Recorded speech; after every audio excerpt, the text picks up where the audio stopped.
పహల్గామ్ ఉగ్రదాడి తర్వాత భారత్ తీసుకున్నటువంటి చర్యలు గమనించినట్లయితే ఒక్కసారిగా పాక్ ఊహించనటువంటి నిర్ణయాలని భారత్ తీసుకోవటం జరిగింది. ఈ నిర్ణయాలు ఏంటి అనేది కనుక ఒకసారి పరిశీలించినట్లయితే ముందుగా భారత్ చేసినటువంటి చర్య ఏంటి అంటే పాకిస్తాన్ పౌరులకు వీసాలను క్యాన్సిల్ చేయటం. అంటే కొత్తగా ఎవరైనా సరే ఇండియాకి రావాలి అంటే అప్లై చేసుకున్నటువంటి వీసాలన్నింటినీ నిలిపివేసింది. ఇక్కడి నుంచి పాకిస్తాన్ నుంచి ఇండియాకి ఎవరు రాలేరు కూడా.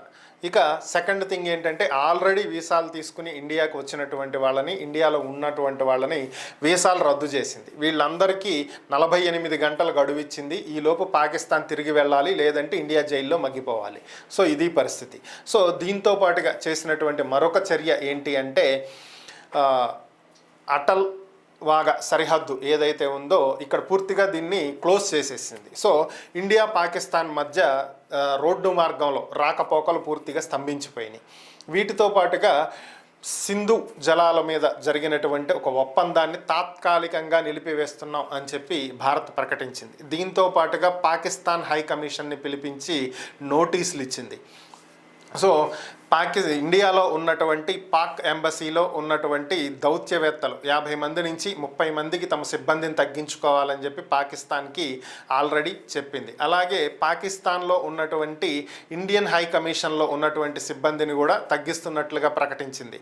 30 మందికే తగ్గిస్తున్నామని, మిగిలిన వాళ్ళు భారత్కు వచ్చేస్తారని చెప్పి ప్రకటించింది. దీంతో పాటుగా భారత్ తీసుకున్నటువంటి మరొక కీలక నిర్ణయం పాకిస్తాన్ అధికారిక ట్విట్టర్ ఖాతాని ఇండియాలో నిలిపివేసింది. అంటే పాకిస్తాన్ గవర్నమెంట్కి చెందినటువంటి అధికారిక ట్విట్టర్ అకౌంట్ ఎక్స్ అకౌంట్ని ఇండియాలో ఇక నుంచి ఓపెన్ కాదు, దీన్ని పూర్తిగా నిలిపివేయడం జరిగింది. దీంతో పాటుగా బీసీసీఐ ఒక కీలక ప్రకటనను కూడా విడుదల చేసింది. ఇక నుంచి ద్వైపాక్షిక సిరీస్లు ఏవి కూడా భారత్ పాకిస్తాన్ మధ్య జరగవు, మేము ఇక నుంచి పాకిస్తాన్తో క్రికెట్ ఆడబోము అని చెప్పి తేల్చి చెప్పేసింది. ఒకవేళ ఐసీసీ ట్రోఫీలు ఏవైనా ఉంటే నిబంధనల ప్రకారం ఆడక తప్పదు కాబట్టి అలాంటి ఏమైనా ఆడితే ఆడొచ్చు. అంటే మనం చూసాం కదా 2023లో జరిగినటువంటి వరల్డ్ కప్ మ్యాచ్లో ఇండియా ఆడింది పాకిస్తాన్తో. అయితే పాకిస్తాన్ వెళ్ళి ఆడలా, శ్రీలంకలో ఆడింది కొన్ని మ్యాచ్లు, అలాగే కొన్ని మ్యాచ్లు దుబాయ్లో.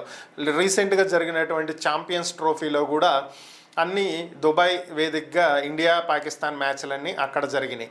సో పాకిస్తాన్లో జరగాల్సినటువంటి ఏ మ్యాచ్కి కూడా ఇండియా వెళ్ళలేదు. ఎందుకని అంటే ఛాంపియన్స్ ట్రోఫీ మొత్తం పాకిస్తానే ఆతిథ్యం ఇస్తుంది కాబట్టి పాకిస్తాన్ వెళ్ళి ఆడటానికి ఇండియా ఒప్పుకోలేదు. కాబట్టి ఇండియాతో ఆడాల్సినటువంటి ఏ మ్యాచ్లు అయినా సరే ఇతర దేశాలకు చెందినటువంటి క్రికెట్ బోర్డులైనా క్రికెట్ జట్లైనా సరే అన్నీ కూడా దుబాయ్ వచ్చాయండి ఛాంపియన్స్ ట్రోఫీలో. ఇక నుంచి కూడా ఇదే జరగబోతుంది. ఇక ఎప్పటికీ పాకిస్తాన్తో ద్వైపాక్షిక సిరీస్లు ఆడడం అంటే 2 క్రికెట్ బోర్డులు బీసీసీఐ పీసీబీ మధ్యలో ఇక ఎటువంటి మ్యాచ్లు జరగవు అని చెప్పి తేల్చి చెప్పినటువంటి పరిస్థితి.